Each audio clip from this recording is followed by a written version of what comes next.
My father-in-law looked me dead in the eyes and said I should be grateful they let me sleep in their garage. I was holding his grandchild, his own blood, 8 months old, with her daddy's eyes and my stubborn chin. And this man standing in his $3,000 suit in his perfectly manicured backyard wanted me to say thank you for a cot next to the lawnmower. My name is Susie Unal. I'm 29 years old and 3 months ago I made the biggest mistake of my life. I moved into my in-laws' house after my husband Tyler got deployed to Germany. When Tyler first brought up the idea, it sounded almost reasonable. He was going overseas for 14 months. We had a 5-month-old baby. His parents had that big house with 3 empty bedrooms. His mother, Phyllis, actually cried when she offered. She said she wanted to help. She said, family takes care of family. What she didn't mention was that I'd become their unpaid servant, their punching bag, and their personal ATM. I gave up our apartment to save money for our future home. Tyler and I had been married for 2 years, and we were finally getting our feet under us. We had $47,000 in our joint account, enough for a down payment on a starter home when he got back. Then I moved into the Brennan house. You know the type. Big columns out front serving no structural purpose whatsoever. A circular driveway designed purely for showing off. The kind of house that screams, we have money, while whispering, most of it is credit card debt. But it looked impressive from the outside, which I would learn was the only thing that mattered to the Brennan. The first week was fine. Phyllis showed me to a nice guest room. Gerald helped carry my bags. Brooke, Tyler's older sister, even brought over a casserole. I thought maybe I had been too harsh in my private judgments. By week 2, things shifted. Phyllis mentioned the guest room was actually saved for her sister's visit. Would I mind moving to the space above the garage? Just temporarily, of course. The space turned out to be unfinished storage with a camping cot and a space heater that worked about as well as a birthday candle in a blizzard. I'm pretty sure I could have stored ice cream up there without a freezer, but I told myself it was temporary. Then they took my car. Well, they convinced me to let them keep it safe. Phyllis said the neighborhood had break-ins. She said I didn't need to drive anywhere anyway since everything was right there at the house. And I, exhausted from sleepless nights with a fussy baby, handed over my keys like an idiot. I haven't driven in 3 months. Haven't had access to our bank account either. Gerald got himself added to the account and gave me a weekly allowance of $40 for me and a baby. Have you seen the price of formula lately? I could write a horror novel about diaper costs alone. The expensive diapers that didn't give Lily a rash cost about $28 a box. That left me roughly $12 for food. I started skipping meals so my daughter wouldn't go without. Lost 15 pounds I didn't have to lose. My phone got switched to their family plan, too, for convenience. They said what they didn't mention was they could see everything I did. The one time I tried to email Tyler the truth, Phyllis found it on the family computer and deleted it. Then she took away my laundry privileges as punishment. I spent 2 weeks hand-washing baby clothes like a Victorian washerwoman while my knuckles cracked and bled. 2 weeks ago, Gerald decided the gutters needed cleaning. He decided I should be the one to do it. His exact words were that I needed to earn my keep. So, I climbed that rickety ladder, made it about 15 feet up, and the whole thing shifted. I grabbed for the roof, missed, and came down hard on my left ankle. The pain was white hot like someone drove a nail through my foot. Phyllis heard me scream. She looked at my ankle swelling to the size of a grapefruit, and told me to walk it off. No doctor, no ice, just walk it off. So, I hobbled around for 2 weeks doing chores on an ankle that turned purple and yellow and made sounds no ankle should make. Through all this, I told no one. My dad, Patrick O'Connell, raised me by himself after my mom left when I was 7. He worked construction his whole life, built houses, built buildings, built me. He taught me to be strong, independent, to never let anyone push me around. And here I was being pushed into the ground. I couldn't tell him. The shame would have killed me. But last Friday, Dad decided to drive 200 miles to surprise his granddaughter for her unofficial 8-month birthday.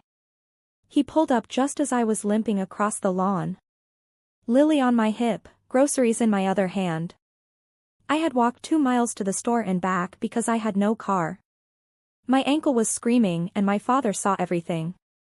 He watched me struggle up the driveway. Then he asked where my car was. I told him his mom took it, that I was lucky they let me stay. My father's face went through 7 emotions in 3 seconds. Confusion, anger, rage, more rage, and finally something that scared me more than all the others. Calm. Complete calm. The kind that comes right before a hurricane makes landfall. He opened his truck door and spoke 4 words that changed everything. Get in the car. We're fixing this tonight. I didn't know what that meant, but the look in his eyes told me the Brennan had just made a very serious enemy. And Patrick O'Connell didn't lose fights, not ever. Before we continue, if you're enjoying this story, please subscribe and tell me in the comments where you're watching from and what time is it there. I see every comment and it makes my day. Thank you so much for your support. Now, back to what happened. My father drove us to a diner 3 towns over. He said he didn't want anyone reporting back to the Brennan. At the time, I thought he was being paranoid. Later, I realized he was being strategic. Everything Dad did from that moment was strategic. The man spent 35 years in union construction. He knew how to deal with bullies. And the Brennan, he told me over coffee, were running one of the oldest cons in the book. I told him everything that night. Every humiliation, every stolen privilege.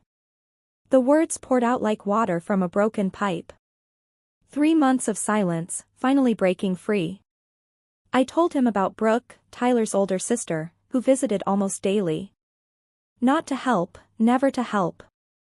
She came to report back to her mother about everything I did wrong. The dishes weren't clean enough.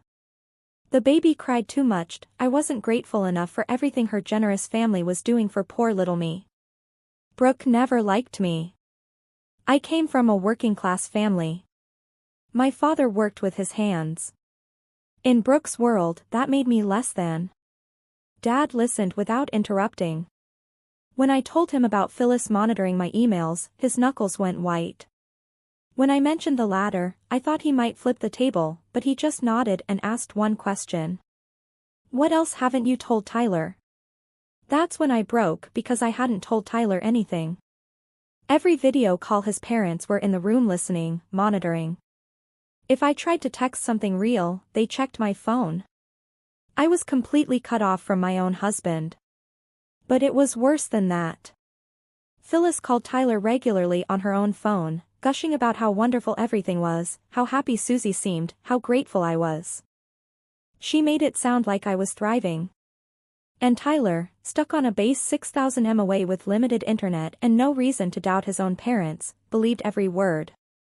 Dad asked about the bank account. I told him Gerald handled everything. I got my $40 on Mondays, and that was all I saw of our money. Dad asked if I still had login access. I said I thought so. I'd never actually tried since moving in. My father smiled then. Not a happy smile. The kind a chess player makes when they see checkmate 3 moves away. He dropped money on the table and said we were going to Kinko's. Kinko at 11 at night is a strange place. There was a guy in a bathrobe making copies of something I chose not to look at. And there was me logging into a bank account I hadn't seen in 3 months. The numbers didn't make sense at first. We should have had around $47,000. Tyler's military pay had been depositing automatically. There should have been more by now, not less. But the screen showed $8,200. Nearly $39,000 had vanished. Dad pulled up a chair and said we should look at the transaction history. We printed page after page, and the story they told was ugly. Transfers to BB Holdings LLC. $15,000 over 3 months. I had no idea what that was until Dad searched and found Brooke's Instagram boutique. She'd been selling healing crystals to gullible women. Rocks that looked like they came from a parking lot after a rainstorm. Zero real customers and apparently zero conscience about where its funding came from. Cash withdrawals every few days. Big ones. 500 here, 300 there. The pattern matched Phyllis's lifestyle perfectly. Her twice-weekly salon appointments, her shopping trips to stores I couldn't afford to walk into, her lunches with church ladies where everyone pretended to be humble while comparing designer handbags, marina fees and boat club memberships. Gerald didn't even own a boat, but he liked hanging around people who did. Using our money to fund his fantasy life. And then Tyler's credit card, restaurant charges, bar tabs, golf fees, all local, all recent. All impossible for a man stationed in Germany. Gerald had been using his own son's identity while his daughter-in-law starved in his garage. My father said something I'll never forget. He leaned back and said, "I've seen mob accounting that was more subtle than this." He wasn't wrong. The Brennans hadn't even tried to hide it. They were so confident I would never check that they'd left a trail a blind accountant could follow. Dad was already on his phone. He had a friend, a retired paralegal named Maureen Walsh, who owed him a favor. He was calling it in tonight because what the Brennan had done wasn't just cruel, it was criminal. But first, we needed to reach Tyler directly without his parents listening. Mean Walsh showed up at Kinko's at midnight in fuzzy pink slippers and a Michigan sweatshirt. She looked like someone's grandmother arriving to bake cookies. She was not there to bake cookies. Within 5 minutes of reviewing our printouts, she'd identified 3 criminal charges the Brennan could face. Financial exploitation, fraud, and the big one, identity theft. Using Tyler's credit card without permission wasn't just disgusting, it was a federal crime. And the military takes financial crimes against service members extremely seriously. Mean said the consequences were significant. Prison time significant. But we had a problem. When I first moved in, Phyllis had me sign a stack of paperwork. Insurance forms. She'd called it emergency contacts. I'd been exhausted with a 5-month-old who wasn't sleeping. I signed whatever she put in front of me. Who reads paperwork from their mother-in-law? One of those documents was a limited power of attorney giving Gerald authority over financial decisions. That's how he'd gotten added to our account.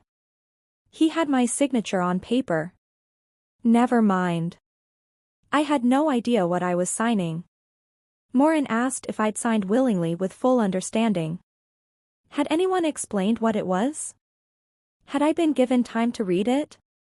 No to all 3. She made a note. Fraud can occur when consent is obtained through deception. This might qualify. Dad asked about reaching Tyler directly without the Brennan filter. Maureen agreed it was critical. If Tyler didn't know what was happening, he needed to hear it from his wife first, not from lawyers or investigators. The problem was how Tyler had limited internet time on base. Every number I had for him, his parents knew, too. If I called through normal channels, Phyllis would find out within hours. That's when Dad pulled out his ancient flip phone. The man refuses to upgrade. Says smartphones are for people who don't have enough to think about. But that night, his stubbornness saved us. He scrolled to a name from decades ago. Sergeant First Class Raymond Booker, an Army buddy who now worked logistics at bases across Europe, including Tyler's base in Germany. Dad made the call right there at Kinko's. It was after 6 o'clock in the morning in Germany. They exchanged the kind of greetings old soldiers exchange, brief, profane, and oddly affectionate. Then Dad explained everything. A message would be delivered. Tyler would call a number his parents didn't know. It might take a day, but it would happen. We left Kinko's with a folder full of evidence and something I hadn't felt in months. Hope. Tiny and fragile. Like a candle in a hurricane, but real. Dad drove us to a motel. Not a nice one. The kind where the ice machine has been broken since the Clinton administration, but it was warm and it wasn't the Brennan house. Lily fell asleep immediately in my arms. Babies sense stress. That night, with my father keeping watch by the window, she slept more peacefully than she had in months. I couldn't sleep, though. I lay there going over the numbers. 15,000 to Brooks' crystal scam. 8,000 in cash for Phyllis. Thousands more to Gerald's boat club fantasy. Money that was supposed to be our future home. Our daughter's security gone. The call came at 2 o'clock in the morning. Unknown number on Dad's flip phone. When I answered, I heard the voice I'd been missing for 3 months. Tyler sounded confused at first. He'd gotten a strange message from someone he didn't know, telling him to call this number urgently. Was everything okay? Was Lily all right? I started crying before I could stop myself. 3 months of holding it together came out in one overwhelming wave. And when I could finally breathe again, I told him everything. When I finished, there was silence. Long enough that I thought the call dropped. Long enough that a terrified part of me wondered if he'd believe his parents over me. Then Tyler spoke. For words that put my broken heart back together. I believe you, Susie. He believed me without hesitation, without demanding proof, without making excuses for his family. He believed his wife. Tyler had questions, lots of them. Then he told me what he was going to do. First thing in the morning, he was going to his commanding officer. Identity theft against a military spouse was taken seriously. His parents had committed federal crimes, and Tyler intended to make sure they faced consequences. But that wasn't all. His father's 60th birthday party was Sunday. The whole family would be there. Neighbors, business partners, church friends, everyone the Brennan had spent years impressing with their perfect family image. What if, Tyler asked, he made a surprise video call to wish his father happy birthday? What if that call didn't go the way Gerald expected? I could hear the cold anger in his voice. This wasn't just about justice anymore. This was about exposure, about ripping away the mask and showing everyone the real monsters underneath. I told Tyler I loved him. He said he loved me, too. Then he said something that made me smile for the first time in 3 months. His father was about to have the worst birthday of his life. Saturday morning felt different. The sun came through that cheap motel window like the universe knew the balance was finally shifting. Lily woke up smiling, reaching for my face with her tiny hands, completely unaware that her mama was about to go to war. Dad was already awake. I'm not sure he ever slept. He'd spent the night making calls, coordinating what he called the infrastructure of justice. The man had spent 35 years building things. Now he was building something different. The Brennans had no idea what they had awakened when they messed with Patrick O'Connell's daughter. Tyler had been busy, too. He called around 6 o'clock in the morning, right after meeting with his commanding officer. The military does not appreciate identity theft against service members. Tyler's CEO listened to the whole story with a face like thunder, then connected him with Jay aimed immediately. Within hours, Tyler had filed formal reports about the credit card fraud and unauthorized account access. The wheels of military justice were turning, and once they start, they're very hard to stop. The first thing Tyler did was freeze every account. The joint savings, the checking, his credit card, everything. Gerald would find out soon enough when his next restaurant swipe got declined in front of his golf buddies. But by then it would be too late. No more transfers to Brooks' Crystal Pyramid scheme. No more cash for Phyllis's shopping addiction. No more boat club memberships for Gerald's fantasy life. The bleeding had finally stopped. But freezing accounts was just the beginning. Tyler wanted accountability, and he had a plan to get it. His father's 60th birthday party was tomorrow, Sunday. The whole extended Brennan clan would be there. Neighbors from the fancy houses nearby. Business partners in expensive casual wear. Church friends with covered dishes. Everyone the Brennans had spent years impressing with their perfect family image. Tyler wanted to burn that image to the ground in front of all of them. The video call was my idea. I told Tyler I'd suggest it to Phyllis as a surprise. She'd absolutely love having her military son beam in from Germany to honor his father publicly. She'd set up the big TV in the living room, gather all the guests for the touching moment, probably buy a ring light for perfect video quality, and record everything for memories. She'd think of everything except what Tyler was actually going to say. Maureen came by the motel around noon with updates. Her detective friend Sullivan, who'd worked on financial crimes for 20 years before retiring, had reviewed our evidence informally. He said there was more than enough for a formal investigation. The power of attorney was obtained through deception, unauthorized withdrawals, and identity theft. These weren't small violations. These were felonies. Sullivan couldn't make arrests based on an informal review. But he could do something almost as valuable. He could show up at the party, ask questions, and make the Brennans very nervous in front of everyone they'd spent years impressing. The formal investigation would take time, but the questioning could happen immediately. And having a detective appear at Gerald's 60th birthday, badge visible, asking about financial irregularities, that would send a message louder than any arrest warrant. Dad coordinated the timing. Sullivan would arrive about 30 minutes into Tyler's video call, just when the truth was sinking in. Just when Gerald and Phyllis were scrambling for explanations. Dad even practiced his innocent face in the motel mirror that afternoon. He kept asking if he looked trustworthy, like a friendly grandfather just there to support his daughter. Not a man about to dismantle someone's entire reputation. I told him he looked perfect. He said I was a terrible liar, but he appreciated the effort. I had to go back to that house, face Phyllis, pretend nothing had changed, play the grateful daughter-in-law for one more day. The thought made my skin crawl, but if they suspected anything, they might cancel the party. They might destroy evidence.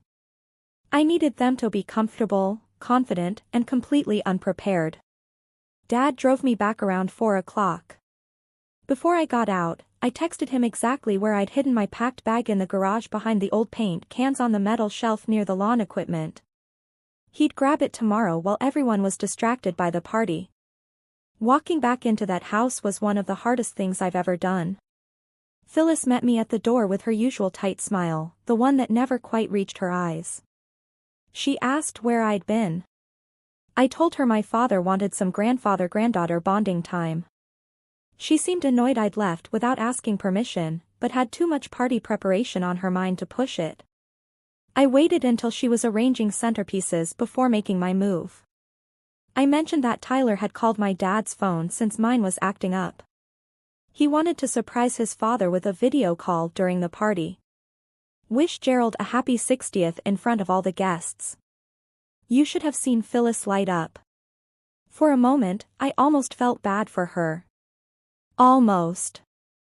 She immediately started planning the big TV in the living room right after the cake cutting. She'd make sure everyone gathered.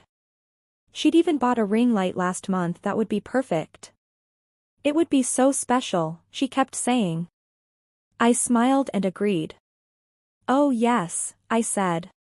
It would definitely be something to remember. By the way, if this story is hitting close to home, please give it a like and share it with someone who needs to hear this. Your support helps me keep telling these stories. And trust me, what happens at that birthday party is something you don't want to miss. Sunday morning arrived gorgeous. Blue skies, light breeze, perfect temperature. Gerald's birthday couldn't have asked for better weather. The catering arrived early. The tent went up in the backyard. Flowers decorated every surface. It looked more like a wedding than a birthday. But Gerald never did anything small. Phyllis handed me a list at 8 o'clock. 37 tasks to complete before guests arrived. She spoke to me like hired help. Actually, less than hired help. At least hired help gets paid. I completed every task perfectly. Model daughter-in-law, invisible. The guests started arriving around 2. Business partners, neighbors with expensive wine, and church friends with covered dishes. Brooke made her entrance in an outfit that probably cost more than my entire wardrobe. Kissing her parents like she hadn't seen them 2 days ago. I watched them all. These people who smiled at me at Christmas while I starved in their friend's garage. These people who believed Phyllis's lies about my mental health. In a few hours, they would know everything. Gerald held court in the backyard, accepting compliments on the party, the house, and his successful life. He looked so confident, so secure at the center of his perfect world. I wondered if he'd recognize this moment later as the last time he was ever truly happy. At 4 o'clock, Phyllis announced it was time for the video call. Everyone should gather in the living room. Her military son was calling from Germany to wish his father a happy birthday. This was going to be so special. She was right about that. 53 people crowded into the living room. I counted them. Counting gave me something to focus on besides my pounding heart. Business partners positioned up front, eager to be seen. Church ladies clustered by the couch. Neighbors filled the gaps. Gerald stood center stage. Champagne raised, beaming like a man about to receive a medal he actually deserved. Phyllis connected the call with a flourish. The TV was filled with Tyler's face. He wore his dress uniform, looking every inch the proud military son. The room burst into applause. Someone whistled. Gerald raised his glass higher toward the screen. Tyler smiled. But something was off about that smile. Something cold underneath the warmth. I was probably the only one who noticed. I knew what was coming. "Happy birthday, Dad," Tyler said. His voice was calm, controlled. "I'm glad everyone could be here because I have some things I need to say." The room settled into expectant silence. Everyone anticipated a heartfelt tribute, a son praising his wonderful father. That's not what happened. Tyler started with the money. He spoke clearly without emotion, laying out facts like a prosecutor. $47,000. That's what he and his wife had saved for their future, for their first home, for their daughter's security. $8,200. That's what was left. Someone in this room stole almost $39,000 from his family while he served his country overseas. The room went completely silent. Gerald's smile froze on his face. Phyllis looked like she'd swallowed something rotten. $15,000 went to BB Holdings LLC, Tyler continued.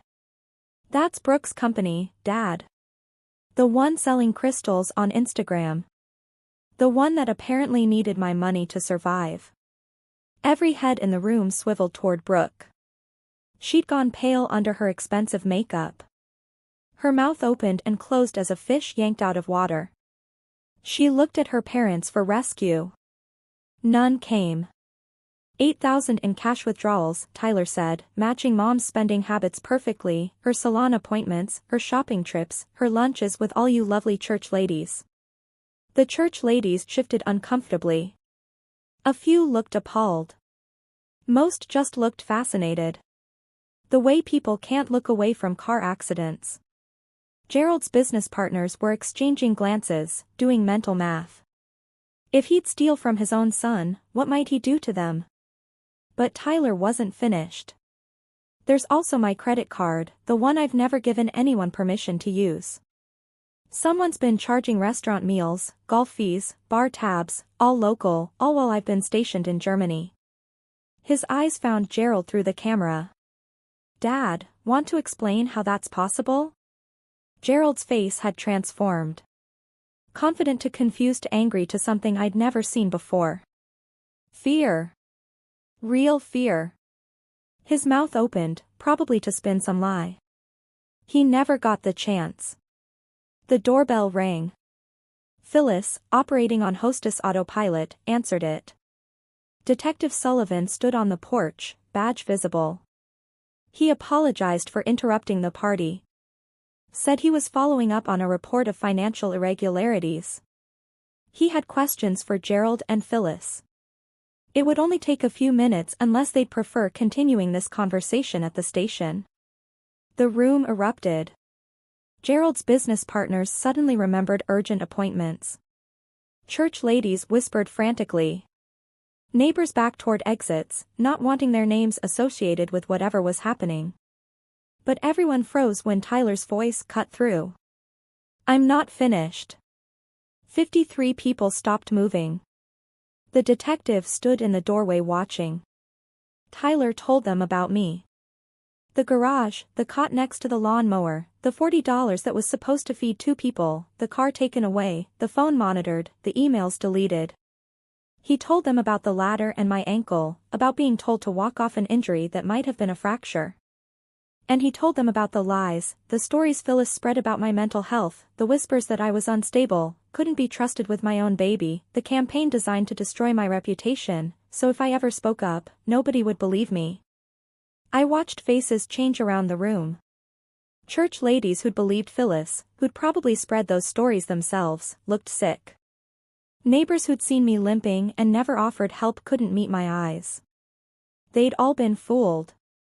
They'd all played their part without knowing it. Phyllis tried to interrupt, calling it lies and misunderstandings. A troubled girl making up stories, but her voice was shaking. Her perfect composure was cracking. Nobody looked at her with sympathy anymore. They were looking at her like they'd never really seen her before. Gerald tried another approach, turned to his business partners, and called it a family matter that got out of hand.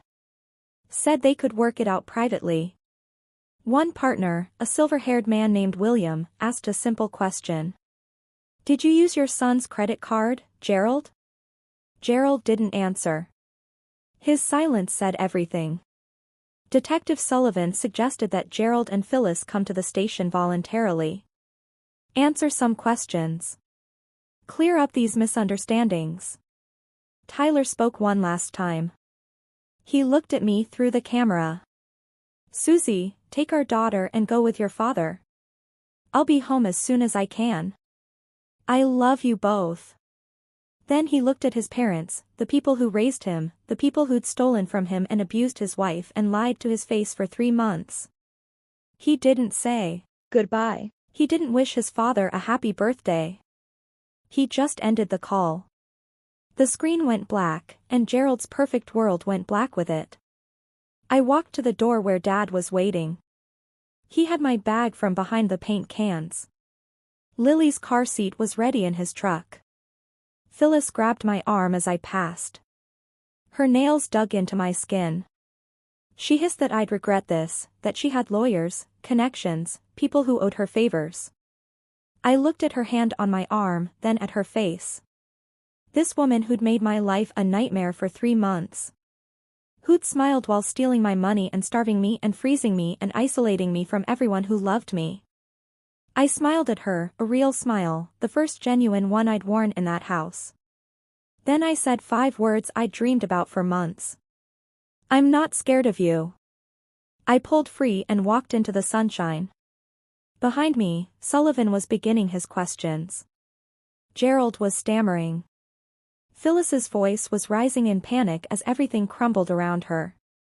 I didn't look back, not once. I climbed into Dad's truck, buckled Lily in, and watched the Brennan house disappear in the mirror. The sun was setting, orange and pink, streaking across the sky, like the world was celebrating with me. The next few weeks were a blur of legal proceedings and phone calls. But for the first time in months, every update brought another small victory. Gerald and Phyllis were formally charged 10 days after the party. Financial exploitation, fraud, and identity theft. The prosecutor added more charges once investigators really started digging. Turns out Gerald had been skimming from his business partners for years, too. Smaller amounts are harder to detect, but they add up. By the time everything was tallied, he was facing both state and federal charges. His lawyer told him to prepare for significant prison time. Phyllis tried playing victim. Told anyone who'd listened that she had no idea about the financial crimes. Nobody bought it. The evidence showed she'd been an active participant in everything. The cash withdrawals matched her shopping trips. The communication monitoring was her project. The lies about my mental health were her creation.